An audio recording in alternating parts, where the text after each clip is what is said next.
36-year-old New Jersey native Rafael Cabrera will spend 24 years in federal prison after his 18th conviction. He was caught back in May, but he was just charged last week with helping supply a Pittsburgh area drug ring with members wearing t-shirts saying "Bricks are us." FBI and the U.S. Attorney charged him and 40 others with selling the drugs of heroin in the Monroeville area. The 37th running of the Richard Kelly Jury's Pittsburgh Great Race hit a new record with 1,600 participants and over 5,000 walkers and runners in the 5K race. I was there with our own Chris Hoffman for the race. Whether walking or running, people of all ages and skill levels seem to enjoy themselves on such a pleasant Sunday morning. I haven't ran a race since high school, so solid time. We were dodging people a lot of the time, so it's just kind of like a fun run for us. Yeah, that's exactly what it is. Basically just fun. I mean, when you're weaving around all these people, you're really just doing it for fun, and that's what it's all about in the end. Participants went on a 3-mile tour of the city, starting in Oakland and looping around Carlow University, Duquesne, and finishing at Point State Park. A new Bryan teacher will stand on trial for charges against her for having sex with two 18-year-old students. Just day before their graduations, Moon Township native Brittany Lauffer had sex and sent nude photos of herself to her students on separate occasions. Defense attorney Mike DeRiso says they are not considered students by the state school code.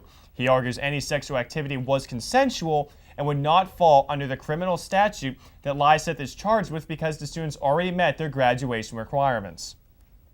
Big changes are coming to some of the city's busiest streets and bridges. But it's not for drivers, but bicyclists, Kelsie. That's right, and Daybreak reporter James Hill was there as the official announcement was made to make Pittsburgh more safe and bike-friendly. The mayor, county executive, as well as other city and county officials were all on hand in front of the Andy Warhol Bridge to make the announcement.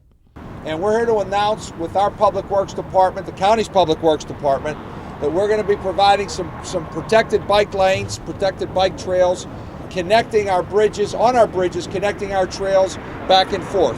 One of the biggest changes will come on Penn Avenue downtown.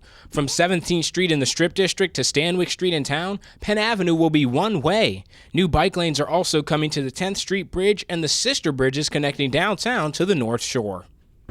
Well, the point of these bike lanes isn't just to make our city more safe, it's to connect the different sections. The new bike lanes across the Warhol, Clemente, and Rachel Carson Bridge are going to be able to connect the North Shore to downtown Pittsburgh, using the new Penn Avenue bike lanes to connect to the historic South Side and Station Square. Pittsburgh is already a city that's not only bike-friendly, but bike-connected.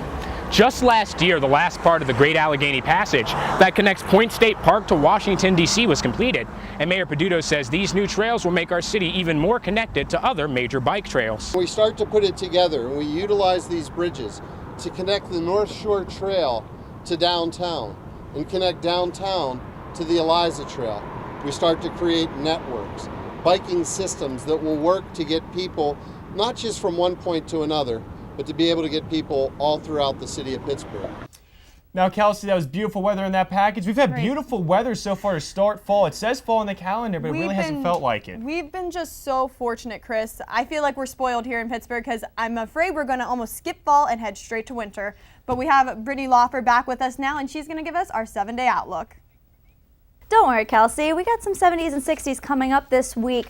But for your 7-day forecast, we're going to be starting off the week in the highs of lower 70s. But you're going to have some rain showers for those first few days.